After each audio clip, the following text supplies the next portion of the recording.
I'm making a new video. This video I want to talk about God. Or, as usual, I talk about God a lot. It's funny because I made a video criticizing scientific people for denying the existence of God and saying we're all animals. But this is sort of going directly in the opposition to God, so it's kind of, my mood changes depending on the day. But basically, I want to understand why God isn't nicer to his disciples, or those who believe in him, or believe it maybe not in God, but believe in an ethical mode of behavior. There's lots of stories, there's parts in the Bible and stories in the Bible that suggest that people who are righteous will endure more suffering than the average person in life. And, Jesus, for example, is one of them. Imagine that, this is so hard for me not to go off on tangents, but think about the case of Jesus. This is supposedly God's son, right? And he had him die through painful torture on the cross, And this is a God that has, omnipotent power over everything. And he decided that he was going to allow his only son, who was also him somehow, to be tortured to death.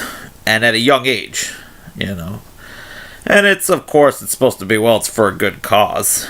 But it's like, why did Jesus have to die in his, 30s? Why couldn't Jesus have lived to be 100 and died naturally and had millions of, followers and well-wishers and things like that? No.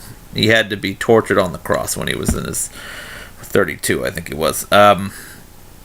Then you've got all these stories, I think, Paul said that,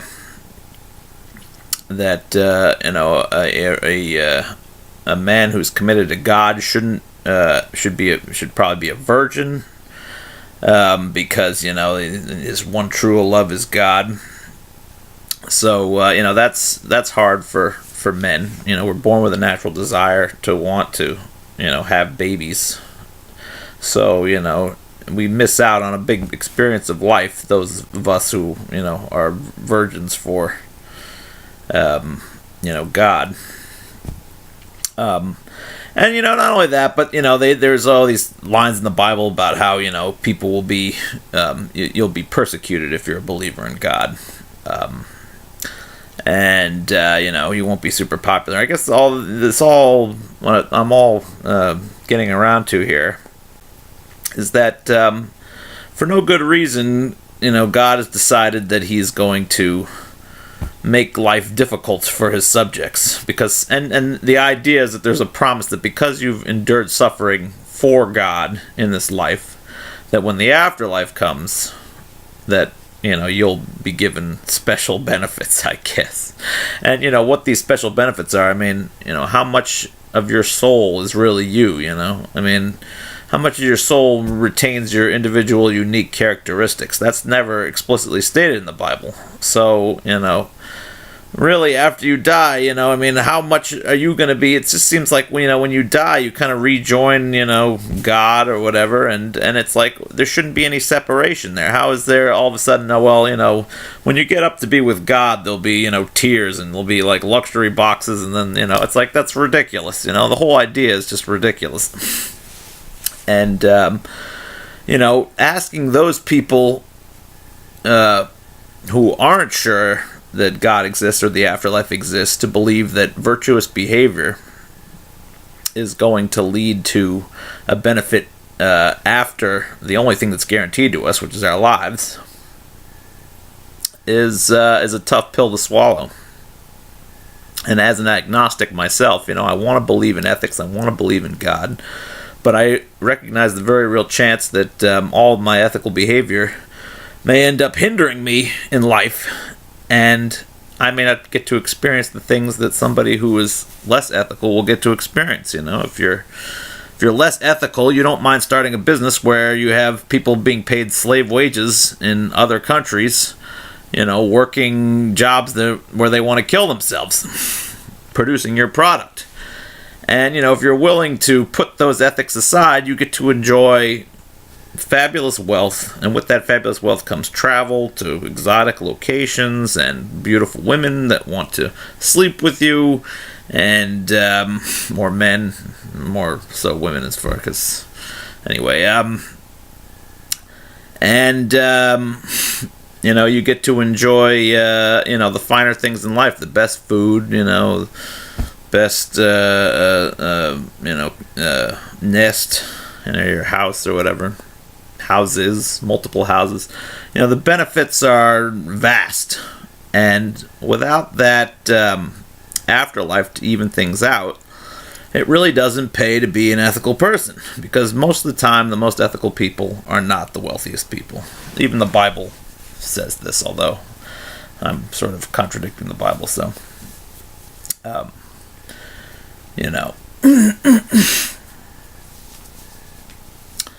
so yeah, I hate it when I lose my train of thought.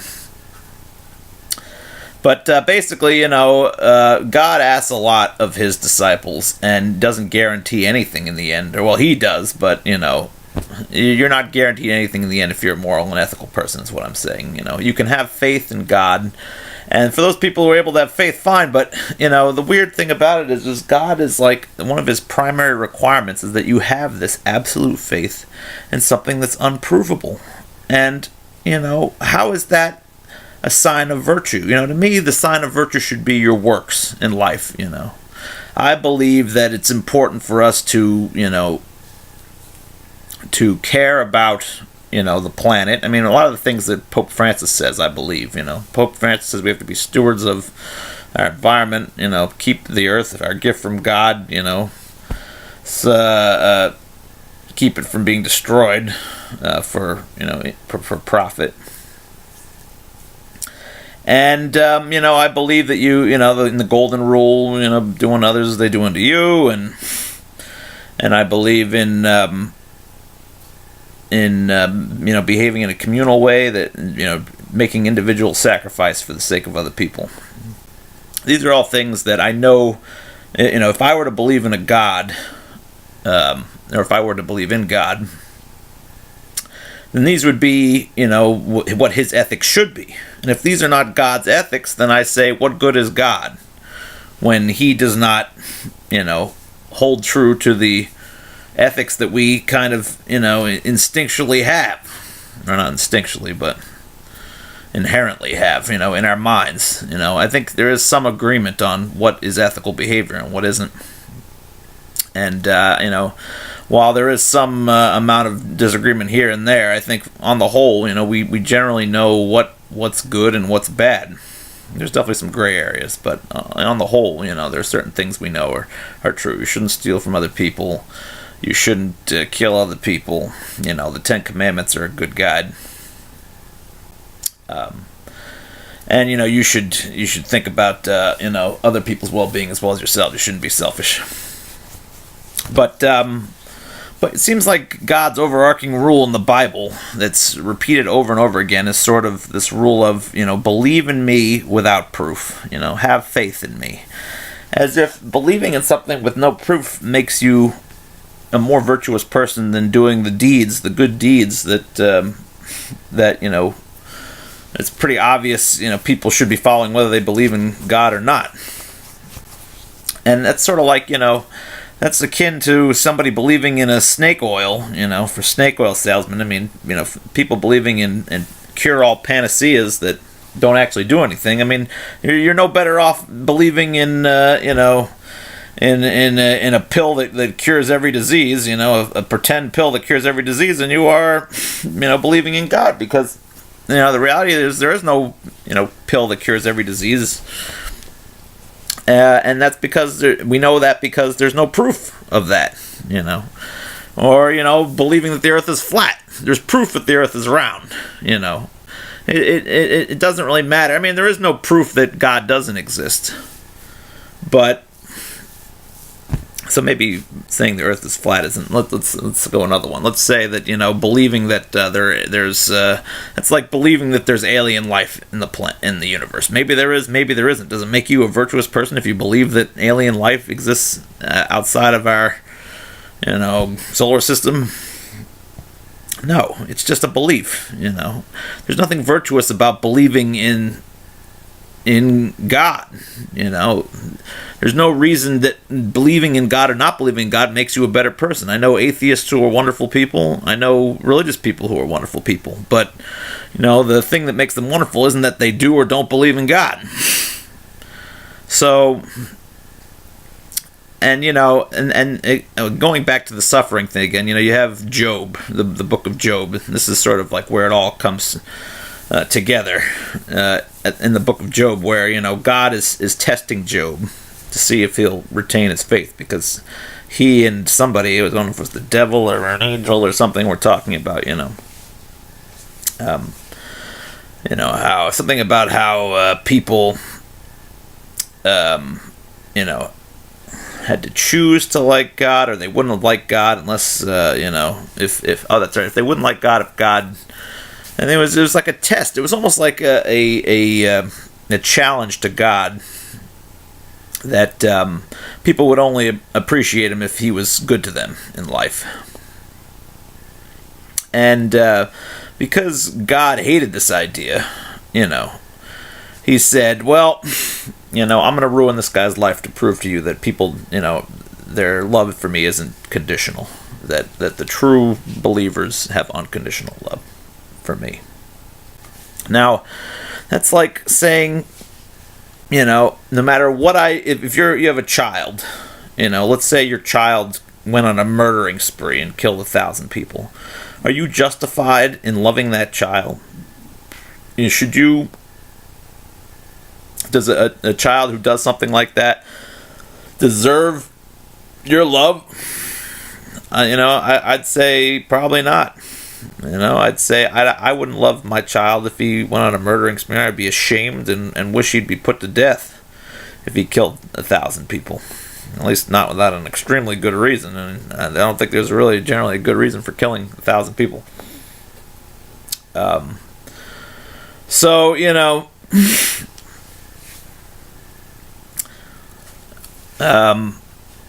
So that's what I'm saying, is that what God ended up doing in the book of Job is he just destroys Job's life, and lo and behold, Job still is willing to be okay with whatever God decides, and then after that, God cleans up his life and moves on, as if Job wouldn't have massive PTSD after his life was ruined by God. And I know this is just a parable and it's not literal. But it just brings me back, in the story, it's sort of like, God's greatness is reaffirmed because, people, love him and believe in him, regardless of what he does. And it's like, it's sort of a lesson so that, if things go bad in your life, you shouldn't give up on God, basically. And I just have to wonder, at what is that justifiable? Is it right? Is it a morally upright thing to do, to believe in God and to praise his greatness no matter how bad of a hand you're dealt? What if you're a leper and born without legs, and you live your entire life on the streets of India or something? Or what if you're everything goes wrong for you? I've heard some stories. People, I whine about my story, but people have a lot worse stories than me, obviously. And I expect my story to get a lot more depressing as time goes on, but it won't be as bad as some people's. And are people supposed to be grateful to God for giving them one challenge after another? You have these. God does give everybody signs of his greatness. You can see beautiful sunsets, or you can see waterfalls, or you can you breathe in the fresh air, live on this planet that's created perfectly for us. But it's all celebrating his greatness. There's no celebration of us as individuals. We're born with guilt on our heads to start, according to the Bible. We're all sinners. We're all evil. It's almost like, what kind of a parent would, tell his children from the day you're born, son, you're no good. You're no good, but maybe if you look up to me and love me unconditionally, no matter if I beat you or, throw you in the garbage or, disown you or, whatever. As long as you love me forever, then, you're a good boy. It's like, that just seems like that's not what a loving parent, father figure, God figure would do. A loving parent, father figure, God figure would not disregard your well-being, especially if you love them. If you're a loving parent, you make sure that your children are taken care of, and that they find the fulfillment that they need. And I think that's what God doesn't do. I've spent my life trying to behave in an ethical way, and I don't feel fulfilled. And I should feel fulfilled, given that everything I do because I want to be a good person. But we're left on this planet, inundated with propaganda that says that being a good person and living a simple life isn't good enough, and it causes everybody torment. And you could say, well, that message comes from the devil. But I don't know. I feel like God should be overruling that. I feel like, if there is a God, he should be rewarding those. There's no reason for people to suffer in this life if they love God. If God cared about his disciples, then, maybe he wouldn't give them a perfect life. Maybe they wouldn't be, celebrities or, millionaires or billionaires or whatever. But at the very least, they would all be given some minimal level of satisfaction and sort of an ability to, appreciate the simple things in life and gain satisfaction from that. I don't know if I'm just evil and I wrote this on Facebook recently. I don't know if I just have an evil soul that I can't appreciate the simple things in life, but given that I've lived for the most part a pretty ethical lifestyle, I don't know why I have to have this inner turmoil. And some people would say it's the devil, but I feel like God would prevent that from happening to me if he knew how hard I try not to be a bad person. Okay. This was the most random, roundabout way to get to the end of this, but I think I may have got the idea across.